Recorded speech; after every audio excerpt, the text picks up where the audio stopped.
للبنا مدب للبنا كابسونيك ساب عربي كابسع الشدشتك ساب شدشم فرغان وقحتا تتغرب مهاريت أزانا قاعتن حباريت المدبع مدب للبنا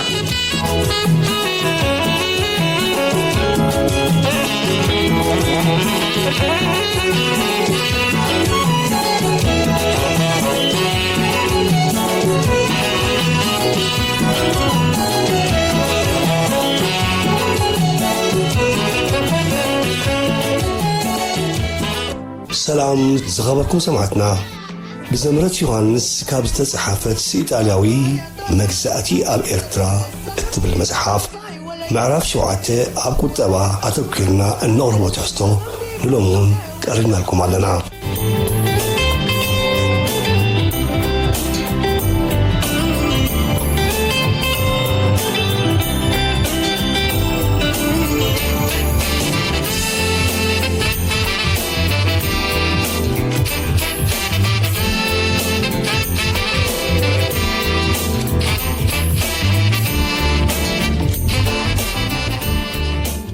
إندستري نيتالياوي مجزاتي أب إرترا كتباوي معبالة بتي مجزاتاون زيت متعطينا سنة معبالة تحت معبالة زنبون ملقعو قدام النت وهيبو وايفلتن إرترا أبنا إيطالياوي حسين نتنا مجزاتاوي مزمزان مسفحفحن السرارعة بقدام النت منت أربايتان مسفحفحي وراريا نيرا إتي مجزاتاوي كتباخا كم ناي إيطالياوي نقد مأكل أبزي زوبان كم منشي ترى نقراتن نقداو ندامبر إندسترياوي ينبرن اتيراشن شاتميتن سلاسان حموشتن مدن سفيح إيطالياوي ورراقن أب كتباوي كنهات إرترا حدش قرص كفته كلمة ورار أب إرترا مدن سفيح مسن دانيرو نيرتراك عندما بقسيت نايت ورار نمقبارا سفيح تحت قرصتاتن مسالتاوي وتادراوي مسالتاتن مهناس يدل نيرو الزبق عنده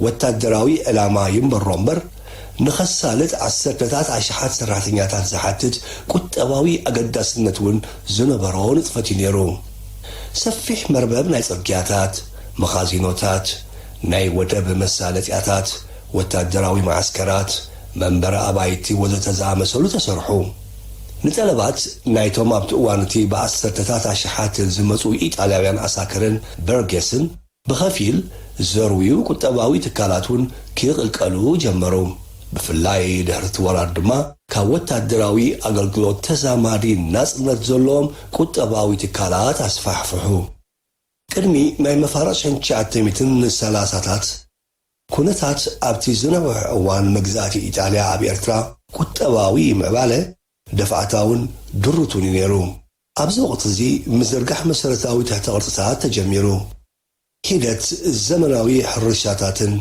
حادة الدناتاتن كمودما نايتر النقرات مسنع فوكوستي فابريكاتاتن تتخلو كساب شانشا عتمتن سلاسان أبزلنا الأربع عامتات مجزاتي أبي إرترا عسرت عمشته ديت فلاليو مدبات فوكوستي فابريكاتاتن مأدنيتاتن نبرو سلسته نايتو مأدنيتات حدا ناي ملقوم كليته ناي برد حدا ناي زيتي حدا ناي باستا كليته ناي هنس آنوات كليته ناي سقا معشقي حدا ناي عكات فابريكاتات حدا دما ناي بوتاش حدا ناي ميكا مأدنيتات سلسته عبيتي تحنتي حدا ناي ملفع قربت هموشتا ناي تنباخو فابريكاتات اسران شوعتا ناشتو ناي ورق معدنيتات 4 ناي الكتريكاوي ساعات مدبرات كلهم سوسان حدا تكالات نيرومام إذا أحزات زي أب إرترا أب ناي قدمشن شعاتمتن 30 عامتات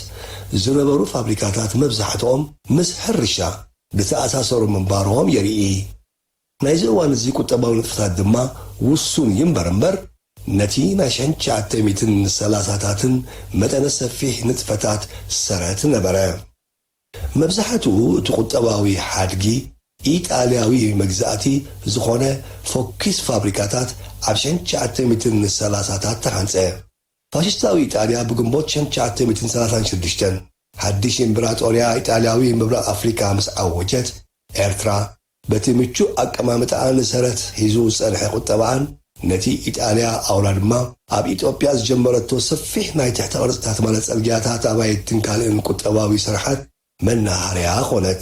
ኣብዚ ዓመት እዚ ድማ ናይ ኤርትራ መግዛእታዊ ቁጠባ ዓይነታዊ ዝላ ገበረ። ብዛዕባ እዚ ኩነታት ድማ ኣብ ዝሓለፈ ጠቕስናዮ ትራቪስኪስ ከምዚ ይብል ድሕሪ መሳግሪ ጽሑፋቱ ሒዝና ክንቀርብ ኢና።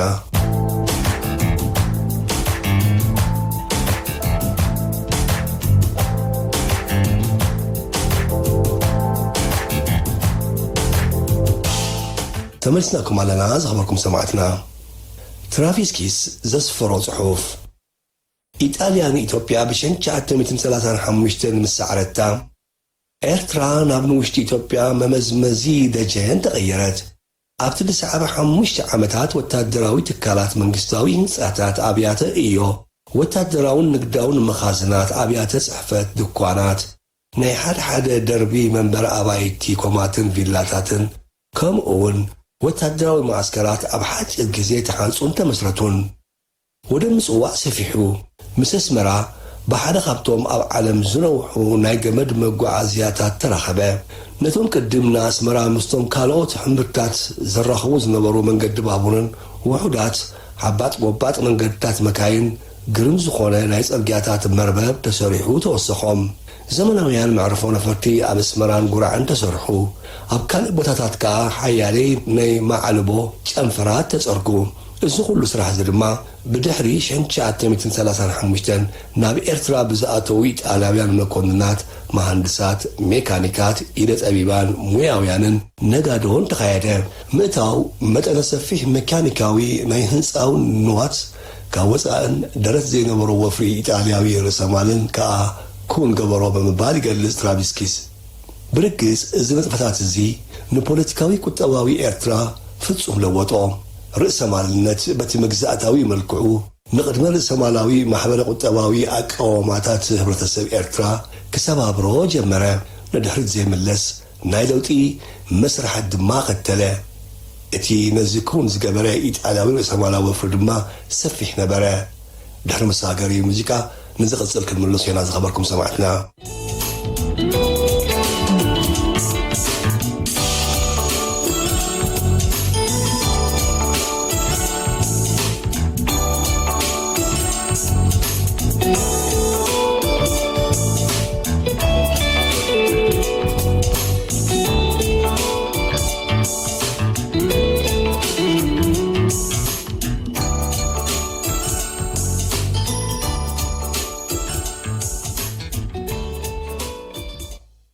ተመልስና ለና ዝኸበርኩም ሰማዕትና። ንምዃኑ ብሕታዊ ወፍሪ ርእሰማላ ኣብ ኤርትራ ካብ 1939 ጀሚሩ ከመይ ዝኣመሰለ መልክዓት ነበሮ? ናይ ሕንፃ 383 ብዝሒ ትካላት፣ ዝተዋፈረ ርእሰማል ብሊሬ ድማ 500 ሚልዮን፣ ናይ መጓዓዝያ መካይን 846 ትካላት፣ ዝተዋፈረ ርእሰማል ድማ 1 ቢልዮንን 500 ሚልዮንን፣ ናይ ሜካኒካዊ መሃንድስነት ጋራጃት 227 ብዝሒ 15 ሚልዮን ሊሬ ድማ ዋፊሮም፣ ናይ ቢራ በረድን ጨውን ትካላት ብዝሒ 25 ነይሮም፣ ዝዋፈርዎ ድማ 6 ሚልዮን ሊሬ፣ ናይ ስነ ቅመማት 18 ትካላት ዝዋፈርዎ ርእሰማል 4 ሚልዮን ሊሬ፣ ጣሓንትን ናይ ፓስታ ትካላትን 269 ብዝሖም 30 ሚልዮን ሊሬ ድማ ዋፊሮም፣ ናይ ህንፃ ንዋት ትካላት 241 ብዝሖም 53 ሚልዮን ሊሬ ድማ ዋፊሮም፣ ናይ ዕንፀይትን ጽርበትን 96 ትካላት 3 ሚልዮን ሊሬ ድማ ዋፊሮም፣ ናይ ሲኔማቶግራፊ 51 ትካላት 40 ሚልዮን ድማ ዋፊሮም፣ ናይ ማሕተም 13 ትካላት 8 ሚልዮን ድማ ዋፊሮም፣ ናይ ምልፋዕ ቆርበት 7 ትካላት 1 ሚልዮን ሊሬ ድማ ዋፊሮም፣ ናይ ዓለባ 3 ትካላት 3 ሚልዮን ድማ ዋፊሮም፣ ናይ ኤሌክትሪካዊ ፀዓት 19 ትካላት 16 ሚልዮን ድማ ዋፊሮም፣ ብድምር 2198 ትካላት ዘዋፈርዎ ርእሰማል ብሊሬ ድማ 2 ቢልዮንን 199 ሚልዮን ሊሬ ነበረ።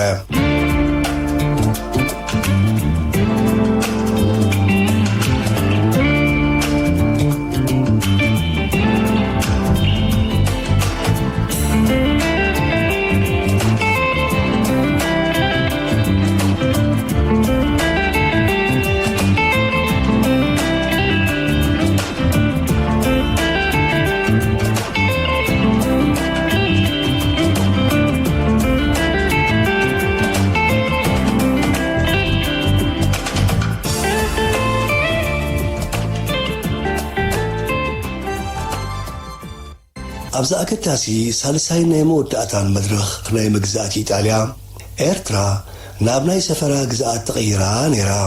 ኣብዚ መድረኽ እዚ ቁፅሪ ናይ ኢጣልያውያን ተቐማጦ ካብ ኣብ 1934 4600 ኣብ 1939 ብቁልጡፍ ናሃሪ ብምግባር ናብ 75,000 ደየበ። እዚ ኸኣ 15 ሚታዊት ናይቲ ሽዑ ማለት 617,000 ዝነበረ ህዝቢ ኤርትራ እዩ። ናይዞም ኢጣልያውያን እዚኣቶም ህላወ ግን ከምቲ ናይ 800 ሰዓታትን ውጥን ኣብ ማሕረስ ዝምርኮስ ኣይነበረን። ዳርጋ ኩሎም ኣብ ከተማታት ዝቕመጡ ኣብ ኢንዱስትርያውን ንግዳውን ንጥፈታት ዝሳተፉ እዮም ነይሮም። እቲ ኢጣልያውያን ዝሓደግዎ ቁጠባዊ ትካላት ድሓር ንእንግሊዛውያን መሰረት ናይቲ ኣብ ኤርትራ ዘማዕበልዎ ናይ ኩናት ቁጠባ እዩ ነይሩ። ኣብቲ መሰረት እቲ ናይ ኪዳን ሓይልታት ንኩናት ዘድልዮም ትካላትን ከምኡውን ብዕዳጋታት ማእከላይ ምብራቕ ዝጥለቡ ኣቑሑ ዘፍርያ ፋብሪካታትን ምህናጾም ኣብ ኤርትራ ኣብቲ ናይ ቅድሚ ምውዳእ ኩናት ዓለም ዓመታት እውን ቁልጡፍ ኢንዱስትርያዊ ምዕባለ ፈጢሩ። ድሕሪኡ ግን ብሪጣንያዊ መግዛእቲ በቲ የአናዊ ፖሊሲኡ ቀጻልነቱ ዓጊቱ ጥራሕ ዘይኮነስ ብመሰረቱ እውን ንብዙሓት ትካላት ከም ዘለዎም ነቒሉ ወይ ድማ ከም ዝበታተኑ ገይሩ።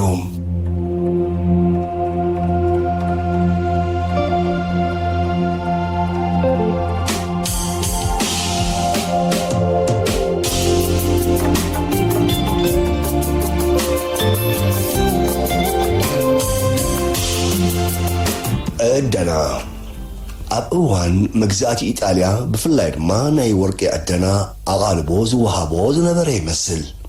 ኣብ መወዳእታ 19 ክፍለ ዘመን ሓደ ኢጣልያዊ መኮንን ወርቂ ከም ዘሎ ምስ ኣረጋገፀ እቲ ቀዳማይ መዕደኒ ኣብ ምድሪ ዜን 1902 ተኸፍተ።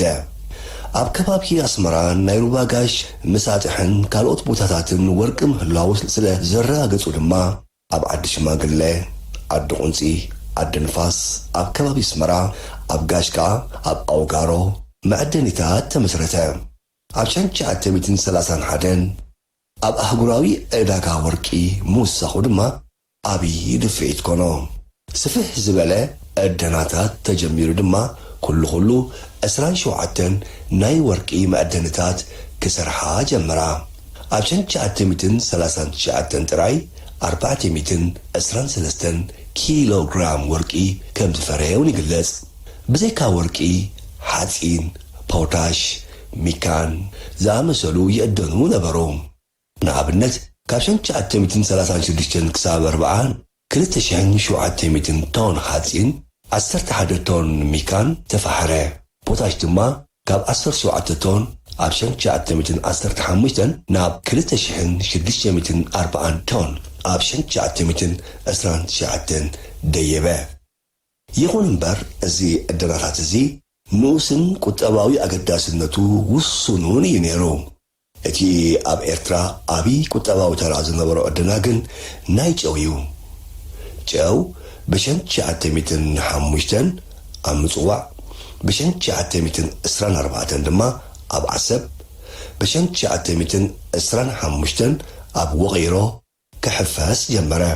ኣብ 1930 ድማ ድምር እቶት ጨው 130,000 ቶን በጽሐ። ኣብዚ ዓመታት እዚ ድማ ሓደ ካብቶም ቀንዲ ሰደዳት ናይ ኤርትራ ኮነ። ክሳብ 1927 ድማ እቲ መብዛሕትኡ ናይ ጨው ሰደድ ናብ ህንዲ ነበረ።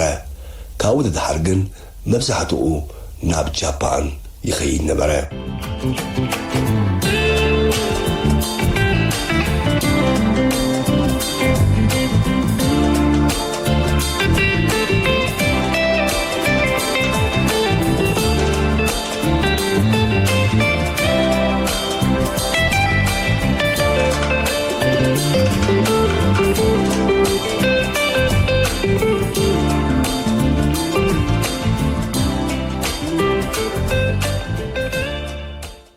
ንግዲ ኣቐዲምና እቲ ብ1903 ዝቐረበ ናይ ባርቶሎሜይ ጂዮሊ መጽናዕቲ መሰረት ናይ ኢጣልያዊ ቁጠባዊ ፖሊሲ ኣብ ኤርትራ ከም ዝነበረ ተመልኪትና ነርና። ጂዮሊ ናይ ኤርትራ መግዛእታዊ ቁጠባ ኣብ ክልተ ቀንዲ ሰረታት ማለት ንግድን ምምዝማዝ ጥረ ነገራትን ክህነጽ ዓሚሙ ነበረ።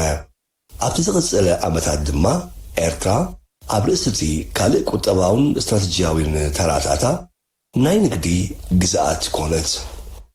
ኤርትራ ብኣቀማምጥኣ ንንግዲ ምችእት እያ። ቅድሚ ምምጻእ ኢጣልያዊ መግዛእቲ ድማ ምጽዋዕ ነዊሕ ዘመናት ሓንቲ ካብተን ፍሉጣት ናይ ዞባና ንግዳዊ ማእከላት ነበረት። ምስ ምምጻእ ኢጣልያውያን ድማ ናይ ምጽዋዕ ንግዳዊ ኣገዳስነት እምብዛ ዝያየደ። ቅድሚ ኢጣልያውያን ናይ ምጽዋዕ ናይ ሰደድን እታውን ንግዲ ብህንዳውያንን ካልኦትን ዝተዓብለለ እዩ ነይሩ። ኣንፈት ናይ ሰደድ ንግድን ምንጪ ናይ እታዊ ኣቑሑትን ድማ ናብን ካብን ካልኦት ሃገራት ነበረ። ኢጣልያውያን ግን ነዚ ቐልጢፎም ክልውጥዎ ደለዩ። ድሕሪ ንምጽዋዕ ምቁፅጻሮም ድማ ኣብ ዓመቶም ብ1886 ኣብ ልዕሊ ዘይ ኢጣልያዊ ኣታዊ ኣቑሑት ዝኽፈል ቀረጽ ካብ 800 ናብ 1500 ክብ ከም ዝብል ገበሩ። በዚ ፖለቲካዊ ስጉምታት እዚ ድማ ኣታዊ ንግዲ ምጽዋዕ ንኢጣልያዊ ኣቑሑት ተሓዘ።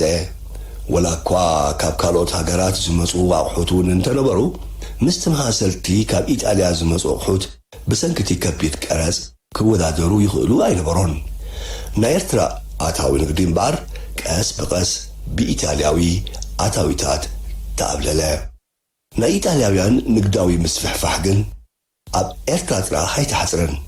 ንኤርትራ ከም ማእከልን መበገስን ብምውሳድ ናብ ሰሜናዊ ዞባታት ኢትዮጵያን ስግር ቀይሕ ባሕሪ ድማ ናብ ስዑል ዓረብን የመንን ኣስፋሕፍሐ። ንሰሜናዊ ኢትዮጵያ ዝቐረበትን ዝሰለጠትን ኣፍ ደገ ባሕሪ ምጽዋዕ ስለ ዝነበረት ድማ ኣብ ሰሜናዊ ኢትዮጵያ ኢጣልያዊ ኣቑሑት ክዕብልል ጀመረ። ከምኡውን ናብ ዓረባዊ ገምገም ዝለኣኽ ናይ ኢጣልያ ኣቕሓ መሸጣ እውን እናወሰኸ ኸደ።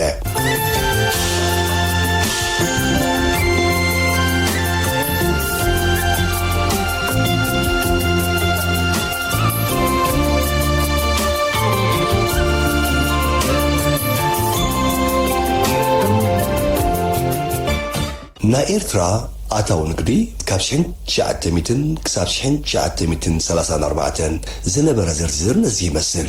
ብ1900 ጠቕላላ ኣታዊ ብሊሬ ዝተረኽበ ሽዑ 9,376,000 እዩ ነይሩ። ኣታዊታት ዝተገብረ ካብ ኢጣልያ ድማ 275,000 ናይ ኢጣልያ እጃም ካብኡ ድማ 2.9 ሚታዊት ነይሩ። ብ1905 ድሕሪ 5 ዓመት ማለት እዩ ጠቕላላ ኣታዊ ብልሬ ዝተረኽበ ካብ 9 ሚልዮን ናብ 12,900,000 ደየበ። ካብዚ ናይ ኢጣልያ ዝነበረ ኣታዊ 3,648,000 ሊሬ ነይሩ። ብሚታዊት ክጥመት ከሎ ናይ ኢጣልያ ከባቢ 28 ሚታዊት ይሽፍን።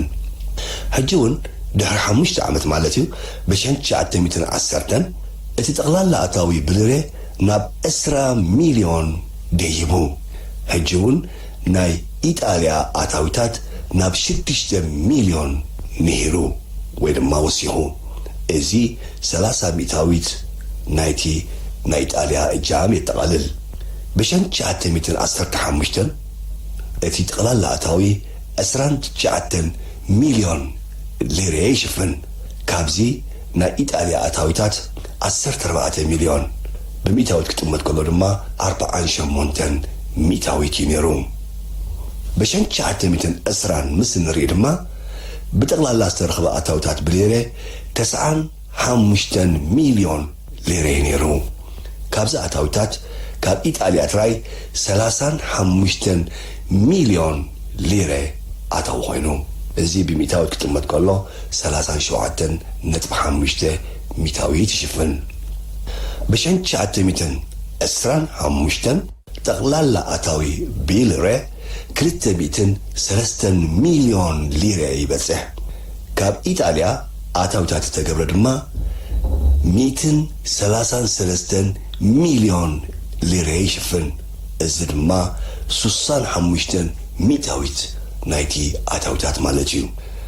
ብ1930 176 ሚልዮን ሊሬ ካብ ጠቕላላ ኣታዊታት ክጽብጸብ እንከሎ ካብዚ 89 ሚልዮን ሊሬ ካብ ኢጣልያ ኣታዊ ተገብረ እዩ ብሚታዊት ክርእ ከሎ ድማ 50.7 ሚታዊት ይሽፍን ብ1934 ኣብ እንሪየሉ እዋን ድማ 215 ሚልዮን ሊሬ ጠቕላላ ኣታዊ ይግበር ካብ ኢጣልያ ዝተገብረ ኣታዊታት ድማ 125 ሚልዮን ኮይኑ ብሚታዊት ክትጥመት እንከሎ 58 ሚታዊት ይሽፍን ኣብዚ በሪሑ ከም ዘሎ ኣብ መንጎ 1900 ከምኡን 1934 ኣብ ዝነበረ ናይ 34 ዓመታት ናይ ኣታዊታት ኣቐንን ናይ ኢጣልያ እጃምን ርኡይ ወሰኽ እናርኣየ ኣብዩ ብፍላይ ካብ 1925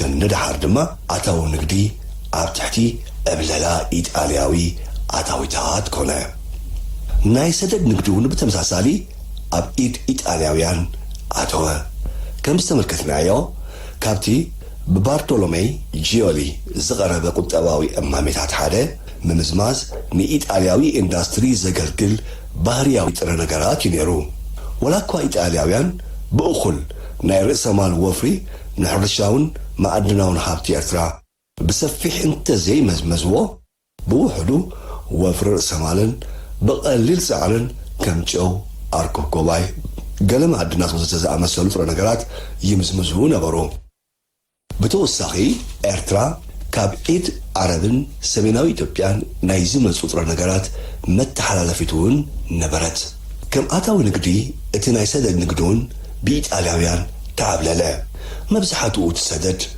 ኣብ ኢድ ኢጣልያውያን ርእሰ ማላውያን ንክኸውን በቲ መግዛእታዊ መንግስቲ ናይ ቀረፅን ካልእን መተባብዒታት ይግበር ነበረ መብዛሕትኡ ከዓ ብሕሱር ዋጋ ናብ ኢጣልያ ይለኣኽ ነበረ ካብ 1900 ክሳብ 1934 ኣብ ዝነበረ 34 ዓመታት ናይ ኤርትራ ናይ ሰደድ ንግዲ ከምዚ ይመስል ብ1900 ኣብ ንሪእየሉ እዋን 2,745,000 ሊሬ ዝዋግኡ ንብረት ናብ ኢጣልያ ናብ ካልኦት ሃገራትን ተሰዲዱ ብፍላይ ናብ ኢጣልያ 360,000 ሊሬ ዝዋግኡ ንብረት ብ1900 ናብ ኢጣልያ ተላኢኹ እዚ ድማ 13.1 ሚታዊት ይሽፍን ብ1905 ዳር 5 ዓመት ንሪኢ ከለና እቲ ተገብረ ሰደድ ቢሊሬ 6 ሚልዮን ይበፅሕ ካብዚ ንኢጣልያ ተሰደ ድማ 843,000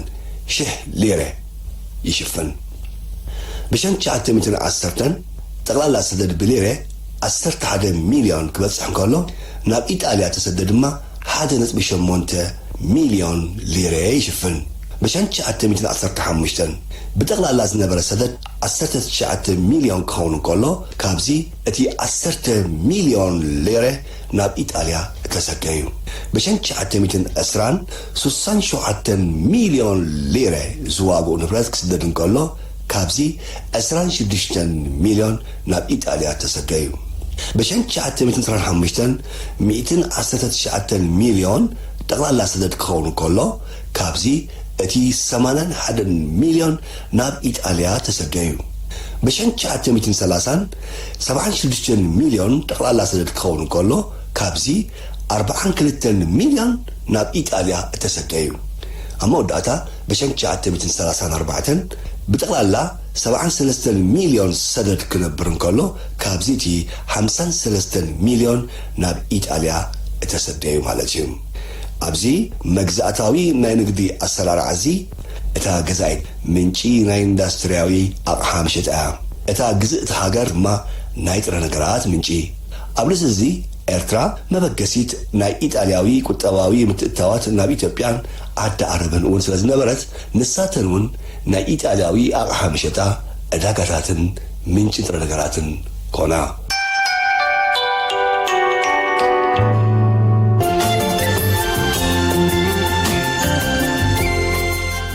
ኣብቲ ናይ ቅድሚ 1935 እዋን እቲ ዝበዝሐ ወፍሪ ርእሰ ማል ኣብ ክንዲ ኣብ ማእቶት ኣብ ናይ ሰደድ ኣታዊ ንግዲ ዝተዋፈረ ነበረ ድሕሪ 1935 ከም ኩሉ ቁጠባዊ ንጥፈታት ናይ ኣታዊ ወይ ድማ ሰደድ ንግዲ እውን ኣዝዩ ዓበየ ጎኒ ንጎኒ ምስፍሑ ድማ ናይ ኢጣልያውያን ዕብለላ ዳርጋ ሙሉእ ኮነ ኣብ 1938 ንኣብነት ናይ ኢጣልያ ምብራቕ ኣፍሪካ ናይ ወፃኢ ንግዲ 2.6 ሚልዮን ሊሬ በጽሐ ካብዚ ኸዓ ናይ ኢጣልያ ብጽሒት 2.1 ሚልዮን ሊሬ ነበረ ኣብ 1939 ኣብ ኤርትራ 486 ሚልዮን ሊሬ ዝርእሰ ማለን 2690 ንግዳዊ ትካላት ነይረን